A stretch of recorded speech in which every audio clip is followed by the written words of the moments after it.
Good morning to everybody. It's lovely to see some familiar faces join us this morning, and also some new people as well. So welcome to our Strategy Cafe.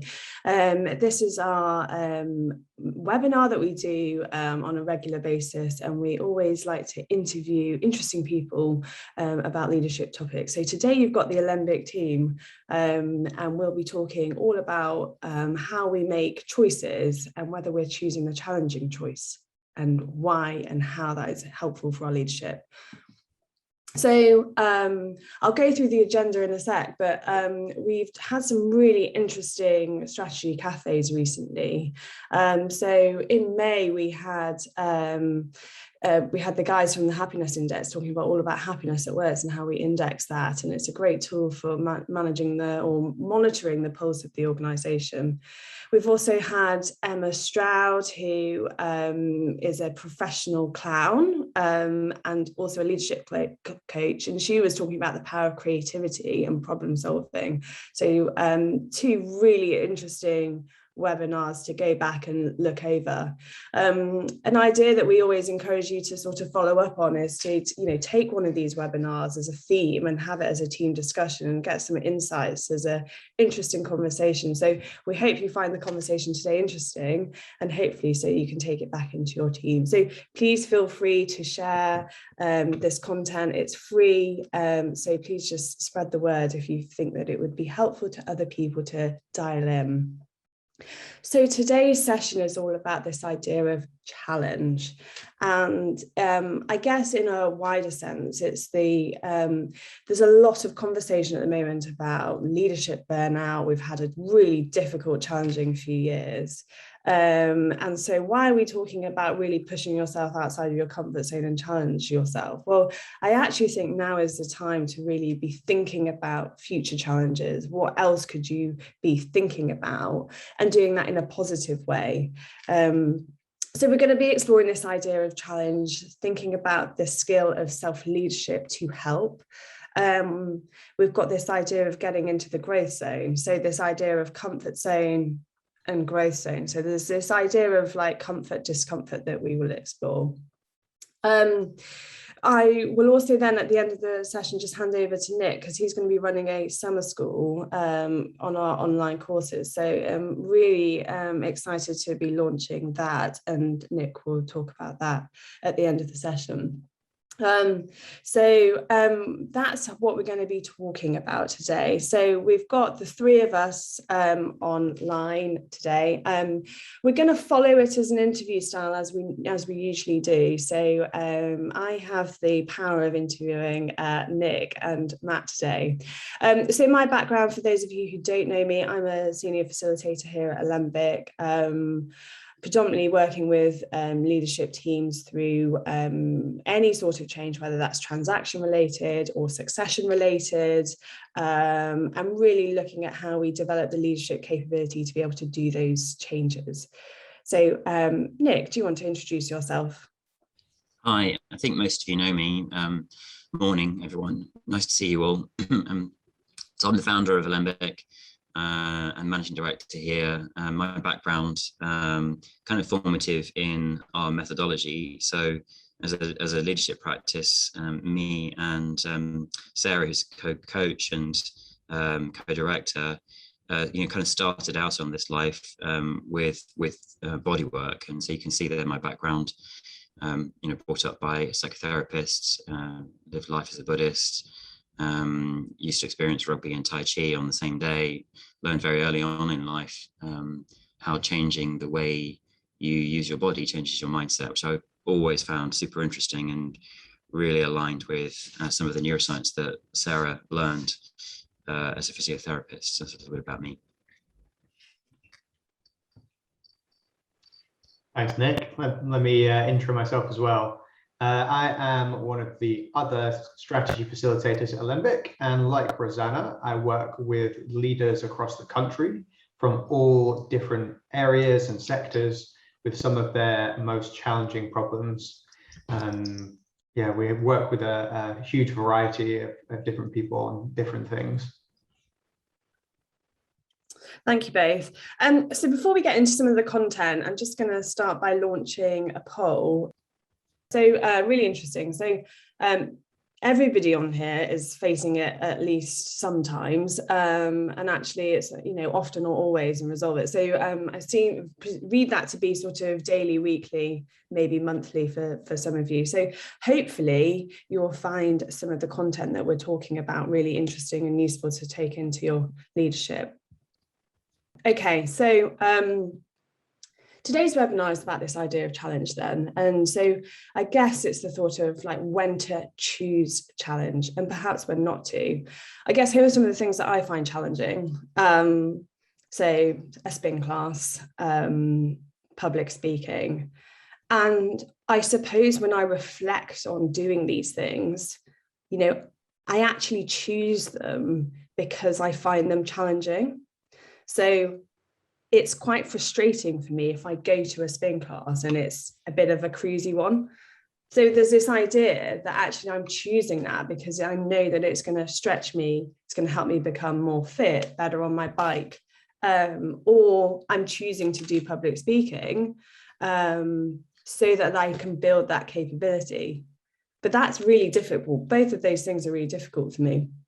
So I think this is true in leadership. You know, we all have these challenges that crop up, you know, and so when we say we face these challenges daily, you know, we're thinking about actually how we can manage that and get better, so get more fit and to respond to these challenges. And I think, you know, leadership is challenging and we all experience it differently. So it might be, you know, a challenge might be having a difficult relationship with a senior colleague. You know, it might be actually letting someone go and having that difficult conversation. It might be finding alignment as a partnership or as a board. So I guess for this session, to make it really useful and meaningful to you, maybe pick a challenge that's going on in your life right now, pick a challenge that you're facing and that you want to work on, and sort of have that as a story to have as a reference point as we sort of talk about some of the things that we're going to. So I'm just going to kick off with my first question about, you know, maybe to you, Nick, why is discomfort the way to grow? Why is challenging the way to make choices and make decisions? Yeah, thank you. So I think the straightforward answer to this is that a lot of learning is a mind-body experience, and discomfort is an energy that we feel. So we feel uncomfortable or we feel higher energy. Sometimes that gets conceptualized as emotion. So when it's really strong, people will describe it as emotions. I felt like, you know, I felt really excited about that. I loved that. That was amazing. That was amazing. And then it was just too much. You know, so at that top of the end of experience, we can easily remember experiences where we go from terror to elation, for example, jumping off the top board of the swimming pool when you're a kid. Yeah, I definitely feel like that in spin class. So yeah, I'm just going to say that when you're experiencing, when you're feeling, that is evidence in your body and brain that you are learning. So if I reframe growth as learning something new, then when your body is feeling it, that's the signal that that's happening to you. So when you don't have that, when you don't have strong feelings, you're probably not learning very much. Yeah, and when we were talking about this in preparation, you were talking about this idea of emotional flatness, weren't you? And describing that. So you have to have the elation to have this, or have to have the challenge to have the elation. And, you know, perhaps you could just sort of talk about that in a bit more detail, because I think it's a really interesting concept.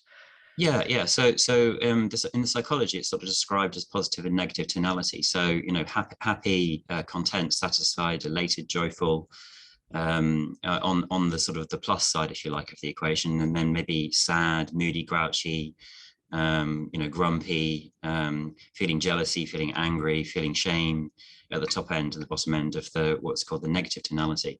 I guess a normal experience of life is to have all of that, is to go up and down the experience intensity, and to go back and forth between difficult experiences and great experiences. So, you know, as you dive into challenge, quite often you feel a lot of discomfort and difficulty. But then when you achieve something or get to the end of something, you can then suddenly flip into feeling amazing.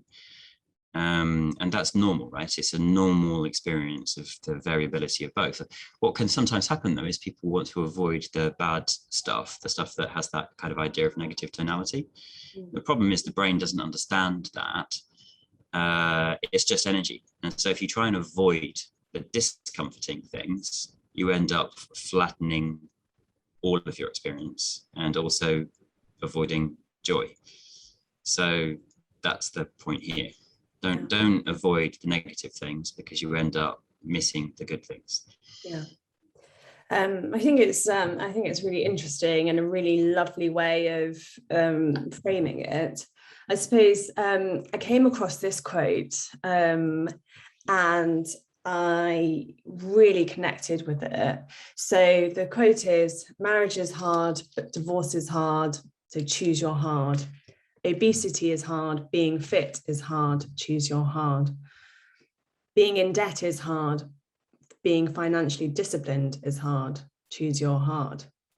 Communicating is hard, not communicating is hard, choose your hard. Now, I sort of think that relates to maybe what you were saying, Nick. He's maybe gone off on his mountain. No, you're back. Hello. I just think I really like this quote because I think it brings that sense of choice.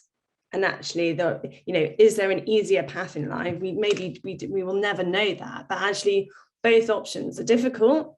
And I'd be really interested to get feedback from the audience actually on this, because it's quite provocative. I think it makes us think about the choices that we're making in life. So I don't know, what does everybody out there think? Put it in the chat, and I'd love to get your feedback on this. I just wonder whether Matt or Nick, you had any thoughts on this, just to add to the quote. I think it's interesting talking about control, because most people, when you frame it that way, would choose to be in control. I think it's interesting that most often in life you're not so in control and you're making instinctual decisions. So I think it's a really thought-provoking. Unlike you, Roseanna, I think that really resonates with me. I think it's a very thought-provoking quote and gets you really thinking about life is hard. Here's one you could put right at the top of that. So you have a series of choices of choosing your hard through life. And if you're the kind of person that likes to be in control, which I think most people probably are, then just being conscious and having a choice is something which could actually help you. I think it's also helpful from an outside. So you might really connect with one of these statements personally, or you might observe that in somebody else. And I think what it made me think is possibly being more empathetic to both choices. So we would have a preference. We all have preferences on what is said on that slide, but maybe it's actually just bringing that compassion and that empathy to both positions. Make a comment there, Roseanna? Yeah. I really resonate with that, and I think that the idea of having compassion. So let's say it's from a leadership point of view, a leadership tip. Someone in your team that's struggling with a choice, and you'd say they're on the horns of a dilemma, right? And one can make a biased assumption there that they should just make the choice and it's obvious. But then when one reflects on oneself, this is true. It's complicated. It's complicated. It's not simple. It's rarely simple. And so I think that idea of really understanding the other person's point of view and having compassion for them is a great place to start, because otherwise you're just sort of putting them under pressure with your assumption and your judgment. And I'm not sure how helpful that is. I mean, it can be sometimes, right? So I think it's a really interesting leadership point. Yeah. We've got a comment from William Pedder that says the hard stuff isn't always healthy and you don't always get a choice which route to go down. I wonder what maybe your response to that would be. I'd have a response there. I think that's true. Stepping into discomfort isn't always healthy. It's complicated. It can be healthy and unhealthy. It depends how you frame it. It depends whether you're talking about psychological pressure or real physical pressure. Stoicism reminds us to learn to experience difficult things and grow our resilience. At the same time, it shouldn't be so stoic that you ignore a cancer, for example. That would be crazy. So I think it's right. I think no one is suggesting here a sort of simplistic approach to this. I think complexity is right, and talking about it and thinking about it is really useful. But actually, what we find is a huge amount of room for maneuver before you get to something which is genuinely unhealthy. Yeah. So that would be my point there. Yeah. Well, let's move on. I think there's some really interesting conversation going on in the chat. I wanted to share this with you because this is about the difference between, you know, where your comfort zone is, and to your point, Matt, about that sense of control. And sometimes that is really important to be safe and be in control of a situation. So sometimes that is really important. But this idea of getting to a position of maybe achieving goals, setting new goals, following your purpose, maybe there's this idea of having to go through this fear zone and learning zone. So I think John Butters was talking about this idea of practice. I think it is a practice of being comfortable going through these zones. So we start in the comfort zone where we do feel safe and in control. And I've put the word unconscious there because we're probably not conscious of that. But we know the boundary because we become conscious of it when maybe we don't know how to do that. And then maybe there's a bit of fear there, or I'm reluctant, or I'm inhibited, or you sort of get that sense and you become more conscious of it. So I'm no longer in my comfort zone. I'm not really sure. There's uncertainty. There's maybe a bit of complexity, and I don't have the confidence or the ability. So that is the cue for learning and being able to address it and find out what the skills are that we need so that we can then achieve the goals and get into the growth zone. So I think this is quite a nice model in the sense that you have to go through the fear zone. So this says that we would need to conquer our fears to be able to get through the other side. And I think it's not, I think it's fair, and I think often people find the fears and push against that, and maybe that's enough for people to retreat. So I think there's a practice that we can build to get more comfortable being outside the comfort zone. So Matt, perhaps you want to come in here and just talk about this model. I suppose, like, how do you identify maybe when you're in the comfort zone or going into fear, and what can we do about managing that sort of tiptoe between the two? Yeah, I really like this model. I think it's really relatable and clear, and I'm sure there'll be people out there that feel the same way. And I'm sure people can relate to spending a bit of time in the comfort zone. So whether you're someone that's usually hovering around the growth zone, or whether you're someone that's really struggling to get out of that comfort zone altogether, when I think about this, I think about the comfort zone as being a kind of equilibrium that most people will get to without necessarily realizing it, but can become sort of tough to break out of. I think it's interesting to think about the stress response that keeps some people in that comfort zone, which can actually be quite useful sometimes. So it can prevent you from encountering genuinely dangerous situations or becoming overwhelmed with stress or anxiety. But it's also a response that can keep you sort of trapped away from growth and make you avoid those challenges. Given it's such a nice, safe, comfortable place to be, it's no wonder that it's easy to find yourself trapped in there. And actually, I think that there's a place for it. As long as you don't feel you're trapped and it's maybe not where you want to be, there's definitely a place for it where things are challenging. So life throws a lot of challenges your way, and adding to those, increasing your stress, pushing through discomfort towards growth is not always the right thing for everybody to be doing all the time. To William Pedder's point he made earlier on, I think there's always lots of opportunities for growth, and there's only so many hours in the day, and there's only so much stress that I think is healthy to deal with. So I think it makes it really important to use this model as a kind of guide to achieving the growth you want, rather than a blueprint to how you should be approaching all situations. So we talked to, when we were talking yesterday, about picking the right challenges for you and spending a bit of time chilling out in the comfort zone where you need to. I forget the wording you used, Roseanna, when we talked about it. I think you said be kind to yourself was the wording that you used. Yeah. I think it's worth mentioning, the more you work your way through this model, like a lot of things, the easier it gets. So you feel less stressed and you feel less discomfort breaking through those zones. And in fact, you probably expand your comfort zone quite considerably. I mean, a really simple example is when you start a new job or take on a new position, where almost everything feels like you're breaking out of your comfort zone. But when you check back again in 6 months' time, most of your day is probably within your comfort zone, and you've had an enormous amount of growth from moving through that model. I think when you ask me about sort of how we're stepping through that comfort zone, I think a really key point is understanding how to develop the motivation to do it, because it is hard. And I think it is something that you need to make a choice on. So you need to have the will to grow, or you're going to be unlikely to overcome the difficulty with breaking through that fear zone.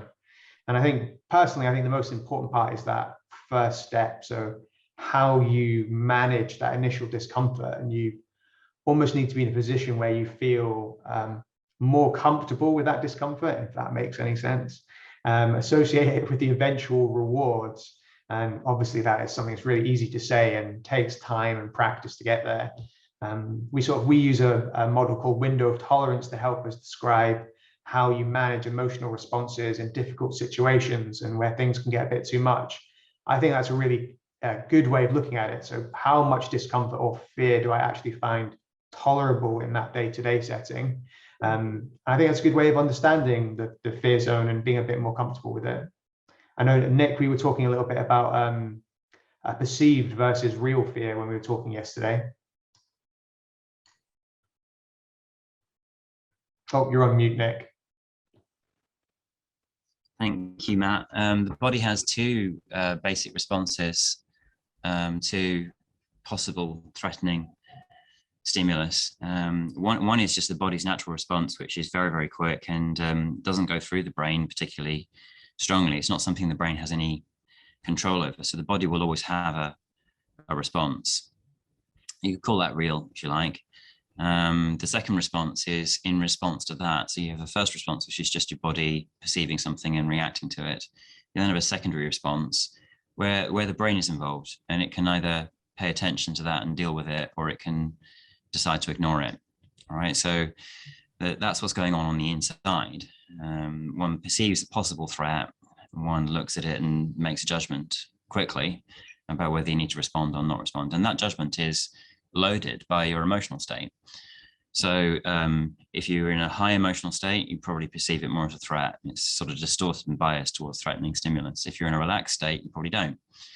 But that's a good way of describing it. The response is the same. Our psychological state can make something appear real that isn't, which is a kind of common acronym for the word fear. And it can also make it appear that it's fine. So, question, what is a true threat or a true fear? You have to go out and discover that, right? It's something to be discovered. The psychological response is ramped up in order to protect us from all possible fears. And if you think about it from an evolutionary point, that makes sense. So I think if your starting point is that your unconscious mind or conscious mind is overreacting to all threat stimuli, that's a good place to start. Yeah, that's really interesting. And I suppose if we're thinking about how do we get through that fear zone, perceived or real, maybe we can come on to talk about sort of this self-leadership as a skill, as in how to. And I think the way that I think about this is this idea of self-care, and that being in the whole sense. So I agree with what William is saying. Like, we have to be really aware of our own well-being and when we can tolerate things and when we can't. I think that is really important.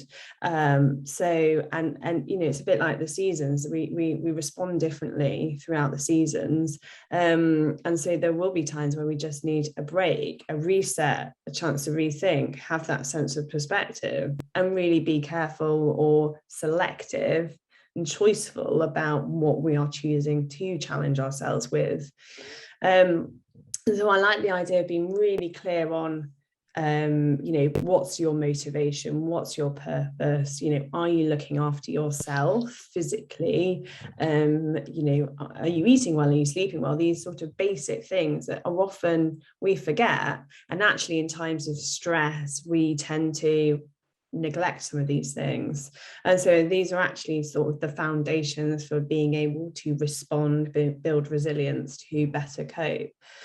So I think it's always important just to have those on there. And then there's like these characteristics of self-leadership. So we mentioned compassion earlier, but I think first we need the sort of courage to come out of the comfort zone. That takes, you know, a lot of courage. We might see then compassion for other people that have been through the same thing, and you sort of start to understand it a little bit more. It's nice to get that sense of community and connectedness with other people. So people like me are also going through this. That makes it a more pleasurable experience.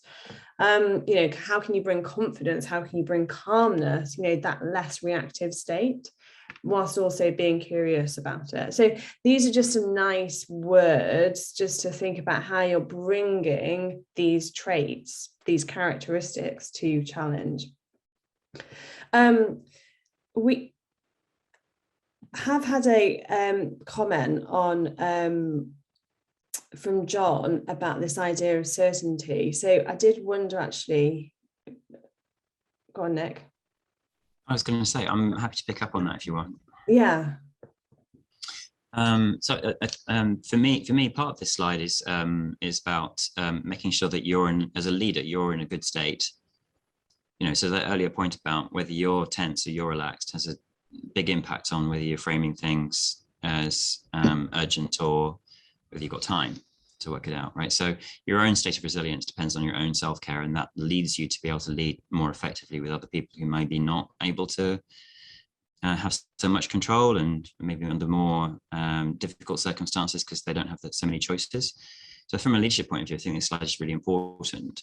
And then being able to exhibit the 8 C's in the way that you come at difficult situations with others, I think, again, is a really good leadership quality. And John's point, I think, is about, let's say, the current environment where it's highly complex and really uncertain, very fast moving, lots of moving parts, lots of change happening all the time. So we call that really ambiguous.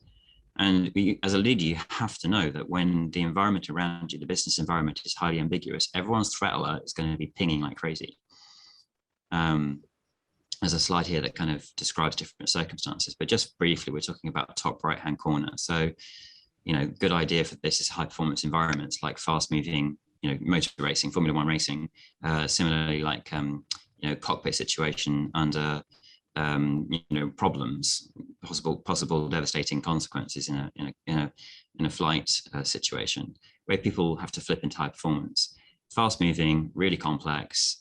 And the question mark is, you know, what sort of abilities do you need to bear the experiential load of that and maintain cognitive competence, if you like? So that's, I think, how the last slide helps. And the question for the leader is, what do you provide? Do you provide a sense of certainty and reliability so that people can downshift their tension?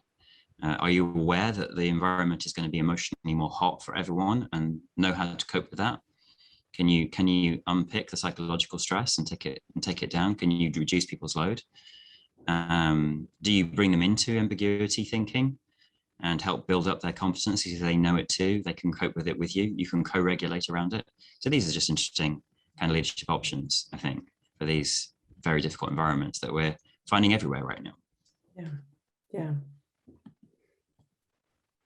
We've just had a comment from John on self-care, and he's not sure he agrees with this idea of self-care, and I think the point is that he's trying to make is that actually we can cope with a lot more, we can handle a lot more than we think, and that we need to sort of test the boundaries. So I wonder what the response is, perhaps, Matt, to that. I was just reading through. I think this is just a very variable and personal thing, or it can be. I think that self-care, I was sort of thinking about it as you were talking through there, Roseanna, thinking about it in the form of you wouldn't turn up to battle without your armor. And self-care, I think, is a way of giving yourself the best chance and tools you can have to take on more challenging things, which might stretch different areas of you. So we're talking about resilience in general and fear. I think self-care, eventually, if you have enough holes in your armor, you're going to get shot. And self-care, the elements you had in there, sleep, for instance, is a really easy one to think about. If you're doing more and more, taking on more and more challenge, and your self-care that's being hurt is your sleep, then eventually your resilience is going to become low enough that you are not going to be able to take on the same level of challenges. But yeah, to the point of the question, I think that's really different for different people. I think that some people need, for sleep again, great example, some people need loads of sleep and can chip away at that part of their self-care routine and get away with it. And some people, that would be absolutely the killer blow. I think as leaders, the more you do it, the better understanding you have around your self-care, and where actually it becomes really unmanageable to let any one of those areas drop. I'm sure people, when they look at your list, Roseanna, can identify where they find it really intolerable, or where they really know they should be doing better in that area. I can see a few of those to myself that I would certainly say that about. Nick. Can I come in on that briefly? Thank you. So I think also we experience, working with leaders in lots of different contexts. I don't think I've met a single person, because leaders are just normal human beings that doesn't have self-sabotage, self-doubt, imposter syndrome going on sometimes, psychological stress, which is directed inwardly, right? So just out to everybody in the audience, including John there, I just wonder if sometimes you have that too. So and that's, in a way, the way you could think about that is your internal voice making negative judgments and driving psychological stress about something to do with yourself not being good enough. That can be perceived as strong discomfort and can knock people very off kilter with their sense of calmness, confidence, curiosity. So it sabotages your ability to be to express with clarity as a leader. So we all have that, right? It's normal. And I think the point here I would make is that if you can't have compassion for yourself, how can you know what it's like to receive compassion from another properly, right? If something inside you rejects the idea of care for me, then I struggle with the idea that you can know what it's like to accept compassion, and therefore truly receive compassion, and therefore know what it means to really give compassion. I think those things go together. Thanks, Nick. I would say we've gone over to 9:30, so we normally take questions at this point, but before we do, perhaps I can just wrap up on the slides, and then so get your questions, and what we will do is we will invite you we'll unmute you and you can ask your question. So I'll just wrap up the slides, we'll finish the recording, and then we will take questions. So just to wrap, thinking about which challenge you're going to take, and having a sense of choicefulness in that, so choosing the challenge, thinking about getting from that comfort zone to the growth zone, and that being a practice. So how can you practice that? What can you do to practice that? And normally these are quite small things. build your self-care, build that resilience level, and then really focus on those 8 C's, of self-leadership characteristics.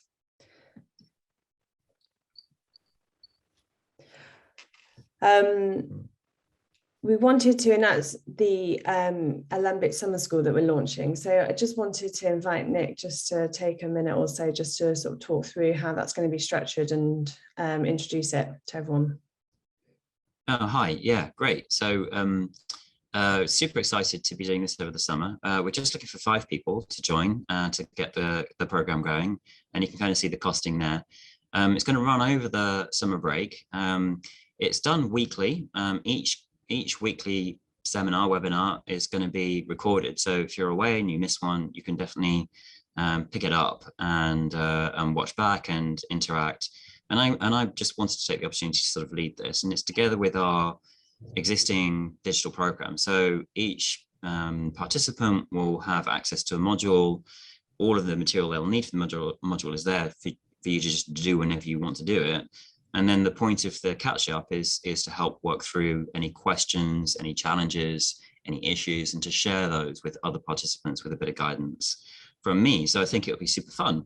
And why would you do this? In the end, if you want to take your leadership to a higher level, understanding yourself at a deeper level and having more familiarity with your inner landscape is just so vital to step beyond being reactive in situations and to having the sort of psychological flexibility that allows you choicefulness. If you haven't done the inner work, you'll tend to be just responding in a pattern. And so this is the work that people need to do to really take their leadership to that next level. Vital program and super fun. Lovely. So if we want to get involved, Nick, how's the best way for people to sign up? Yeah, so you'll have seen some mail outs on there from us. You can just get in touch. We've got a couple of short webinars in the next week or 2 just to explain a little bit more. If people are interested, just let us know and we can book you into one of the webinars and talk through any questions that you have. And if you're interested, show you how to sign up. Lovely. Thank you. And then finally, we're having a bit of a break over the summer on Strategy Café, but we're very excited to be inviting Neil Davey from the IFB to join us on Strategy Café. He's an excellent guy. It's really interesting hearing him talk about the way that he's taking the Institute for Family Business. And so tune in September to hear, how Neil is taking the Institute of Family Business forward in a slightly different direction. So that should be great. Thank you for listening to our Strategy Cafe. We hope you enjoyed the discussion. Do feel free to share this recording with others that you think may find it interesting. You can register for our next Strategy Cafe on our website, alembicstrategy.com, in the Get Involved section. We hope to see you online.